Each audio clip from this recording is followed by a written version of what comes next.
Hello from Austin, dear Motorsport-Magazin friends and Formula One fans. The big topic on today's media day was Red Bull. Of course, it's not particularly surprising that the double world champions are in the media spotlight. The reasons today, however, had it all. Already in Qatar, the first rumors arose that things were really bubbling up within the team. Stress between team boss Christian Horner and motorsport boss Dr Helmut Marko. A fierce power struggle between the two. A year after the death of Dietrich Mateschitz, there is apparently a real power vacuum there. I asked Max Verstappen in the press conference what the mood in the team is like and whether he would like to continue working with Dr. Helmut Marko in the future. Well, what can he say about the atmosphere? He said, of course, he had heard that some people from the outside are trying to talk some bullshit. He says the atmosphere is wonderful. Yes, what else could he say about it? But then he actually answered the second part of the question, namely whether he would like to continue working with Dr. Helmut Marko, and the answer was very interesting. He said that everyone knows exactly their role in the team. They are trying to preserve Dietrich's legacy. Everyone in the team is very important for the success they have at the moment. That's why there are no changes for the future. So everything stays the way it is. In other words, that was already a clear statement from Max Verstappen, and that is precisely the crucial point probably in this power struggle between Christian Horner and Dr. Helmut Marko, the Verstappen camp. Max Verstappen, he knows what he has to thank Dr. Helmut Marko for. He discovered him, he made him big at Red Bull. The loyalty, it's paying off now. Max Verstappen is definitely in favor of continuing with Dr. Helmut Marko, and Christian Horner obviously underestimated that. There was some friction between Horner and Marko, especially because of AlphaTauri. There have been some changes in the team structure. There is a new team boss. According to reports from F1 Insider, Christian Horner even talked to the Mercedes press officer about taking over from Franz Tost. However, things turned out quite differently. Laurent Mekies and Peter Bayer have been installed as a dual leadership team. Laurent Mekies is, of course, an expert on the sporting side and comes from Ferrari. Peter Bayer, who is responsible for the political side of the whole thing, is Austrian and is, of course, also a confidant of Dr. Helmut Marko. So the political dominance of Dr. Helmut Marko has already paid off quite well. But there was not only a dispute about that, there was also a dispute about the driver pairing. Yuki Tsunoda, for example, was very much in doubt. Dr. Helmut Marko decided in favor of the Japanese, not only for sporting reasons, but of course Honda also played an important role in the whole story. Not only is there a discount on the engines, the team also hopes that Honda will continue to provide support, not only for AlphaTauri, but also for Red Bull, up to and including 2025. And from 2026, Aston Martin will become the Honda Works team. Dr. Helmut Marko probably also feared that if the Japanese were now alienated and Yuki Tsunoda was no longer put in the car, that this could end badly for Red Bull, for AlphaTauri's sister team. But there were different opinions about that, generally about the strategy at AlphaTauri. Christian Horner always wanted to have more influence there.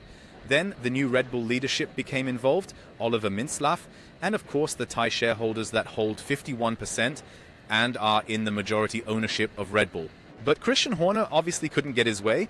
The Verstappen camp sided with Dr. Helmut Marko, and that's why it's probably just going to continue like this with team boss Christian Horner and motorsport director Dr. Helmut Marko. So as long as I'm mentally and physically fit and I'm fascinated and enthusiastic about my job in Formula One, and as long as the people in charge give me the chance to continue in this role at Red Bull Racing, I'll do it. Christian Horner, on the other hand, was present here very early on and demonstratively sat down with Peter Bayer on the front porch and held talks. But I'm curious to see what Dr. Helmut Marko will say on the practice and qualifying day that we have here on the sprint weekend. So much for Red Bull, but then there were other topics of discussion today, including the WMSC ISC, the World Motorsport Council, and the International Sporting Code.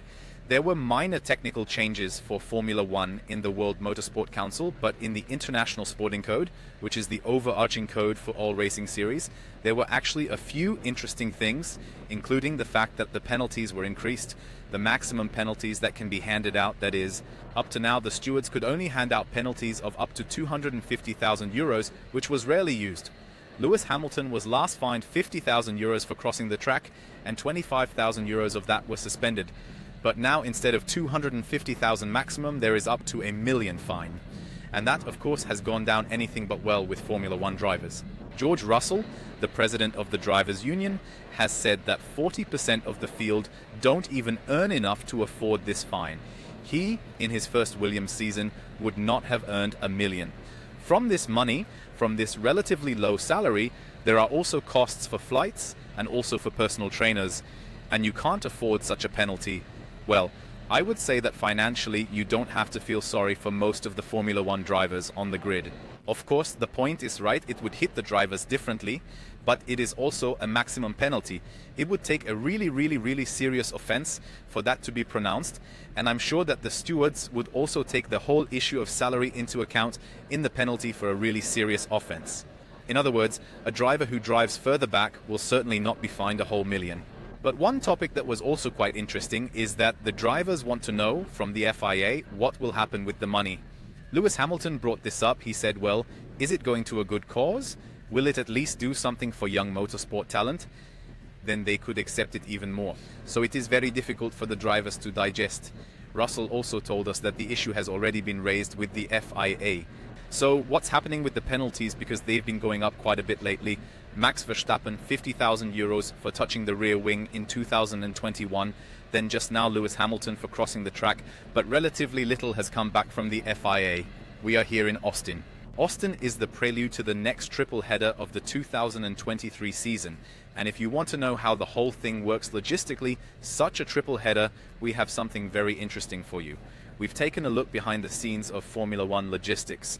You can watch the whole thing in a detailed video. The link is in the video description, or just click here. But before that, you can finish watching this video because we also have some sporting content for you. It's the second home race for Haas this season, but it's not a home race like any other because they have a completely new car with them. Günther Steiner wouldn't say it's completely new.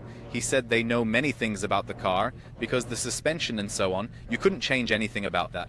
But in terms of aerodynamics, there is a complete change of concept, which was to be expected. Haas, too, has now switched to the Red Bull concept as far as possible. That means a ramp on the side pods. And then there are the hollows, which are not copied from Red Bull, but from the other teams we've already seen.